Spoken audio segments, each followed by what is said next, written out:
Albert Einstein, the man whose theories revolutionized science forever, once spent 9 long years struggling to find a job. Despite being one of the most brilliant minds of his time, he was the only one among his classmates who couldn't secure a job after graduation. Ironically, the same Einstein, who was once dismissed as a slow learner in school, would later be offered the presidency of Israel. How did this happen? And why did such an intelligent man find it so difficult to get hired? Einstein was born in 1879 in Ulm, Germany. From early childhood, he was seen as different. He spoke late, learned slowly by conventional standards, and his teachers considered him average or even weak.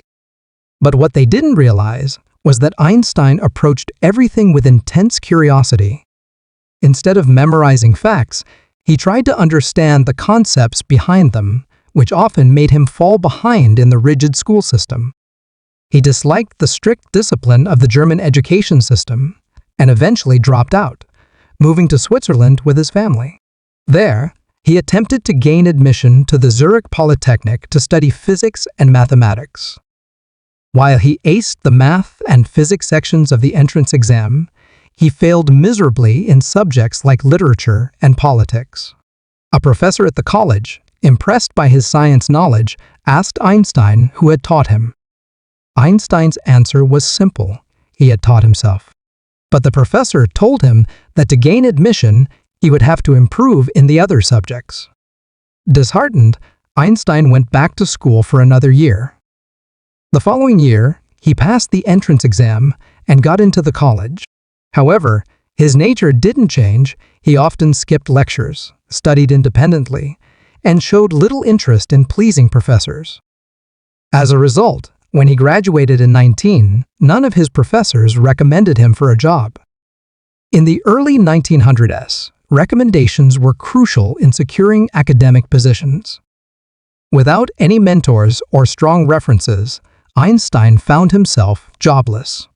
Despite his talent, he was overlooked in favor of less capable peers who had better connections. He applied everywhere in universities, schools, and research institutes, but was constantly rejected. In his letters and diary entries, he expressed deep frustration, even writing that the world seemed to have no use for him. His girlfriend at the time, Mileva Marie, was also affected by his unemployment. Their relationship faced pressure as Einstein struggled to support himself. Financial stress mounted, and Einstein resorted to tutoring school students in math and physics to survive. Finally, on a friend's advice, Einstein applied for a job at the Swiss Patent Office in Bern. It was a low-level government job reviewing patent applications for new inventions. Surprisingly, he was hired in 1902 despite lacking experience. The job wasn't exciting, but it was stable, and it allowed Einstein to continue his scientific research during evenings and weekends. Then came 1905, Einstein's miracle year. While still working at the patent office, he published 4 groundbreaking papers in a single year. These included the theory of special relativity, the photoelectric effect, Brownian motion, and the mass-energy equivalence formula, E=mc. These papers shook the foundations of physics and made Einstein a rising star in the scientific community. In 1909, 9 years after graduating, he was finally offered a position as an assistant professor at the University of Zurich. Einstein's personality outside science remained puzzling to many. He was both an awkward intellectual and a respected political figure. In 1932, he fled Nazi Germany and moved to the U.S., eventually joining Princeton University as a professor.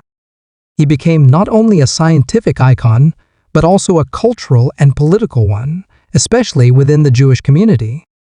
In 1952, following the death of Israel's first president Chaim Weizmann, Israeli leaders considered Einstein for the role of president. On November 17, he received an official letter from Abba Eban, Israel's ambassador to the UN, asking whether he would accept the position if elected by Israel's parliament. It was a deeply emotional offer, recognizing his symbolic stature. Einstein, however, declined. He responded with a heartfelt letter, saying that while he was deeply moved, he felt sad and ashamed that he could not accept. He admitted he lacked the natural ability and experience required for political leadership. At 73, Einstein believed he was best suited for objective, scientific work, not public office. In the end, Einstein remained true to his core identity, a man of science, driven by curiosity, not power.